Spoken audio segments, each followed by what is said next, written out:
Welcome back to my channel. ఈరోజు మన వీడియోలో స్పెషల్ ఏంటో తెలుసా?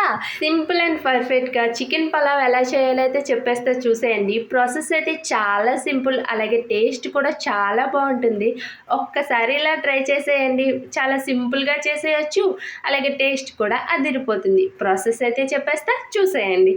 మంచిగా వాష్ చేసి పెట్టుకున్న చికెన్ ముక్కలు అయితే తీసుకొని అందులో ఉప్పు, కారం, ధనియా పౌడర్, జీరా పౌడర్, పసుపు, గరం మసాలా, పెరుగు వేసుకొని చికెన్ అయితే మంచిగా కలుపుకోండి. సో చికెన్ అయితే మంచిగా మ్యాగ్నేట్ చేసుకోండి. మసాలా అంతా కూడా ముక్కలకి పట్టేటట్టు కలుపుకొని ఒక హాఫ్ అన్ అవర్ అయితే పక్కన పెట్టేయండి.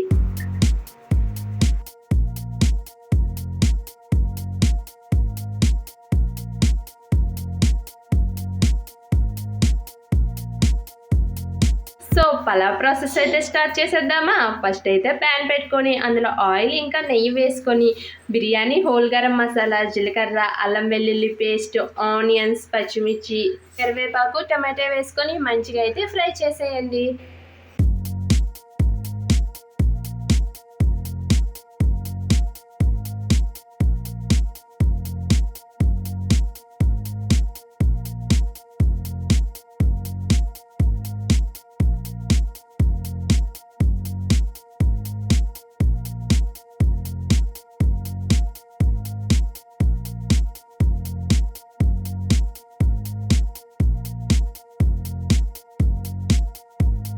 సో అవి మంచిగా ఫ్రై అయిపోయాక మనం మ్యాగ్నేట్ చేసుకొని పెట్టుకున్న చికెన్ అయితే అందులో వేసుకొని వాటర్ అంతా కూడా బయటకు వచ్చేంత వరకు ఫ్రై చేసుకోవాలి.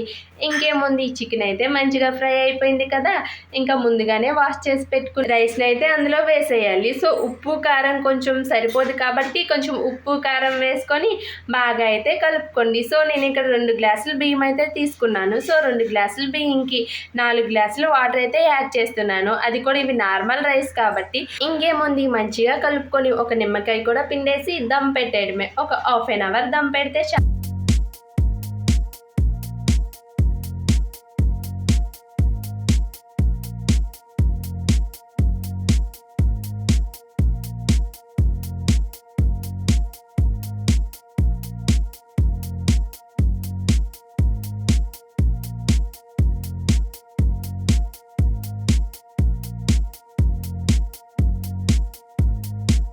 ఒక హాఫ్ అన్ అవర్ తర్వాత ఓపెన్ చేసి చూస్తే మన యమ్మీ చికెన్ పలావ్ అయితే రెడీ అయిపోయింది. సో దీనికి కాంబినేషన్గా రైతా వేసుకొని తింటే అదిరిపోయింది. ఒక్కసారి ఇలా ట్రై చేసేయండి. టేస్ట్ అయితే చాలా బాగుంది. అలా ఒక చికెన్ పీస్ తీసుకొని ఆ ముద్ద మీద పెట్టుకొని రైతా పెట్టుకొని ఆనియన్ పెట్టుకొని తింటే అబ్బబ్బా అదిరిపోయింది. వీడియో నచ్చితే సబ్స్క్రైబ్.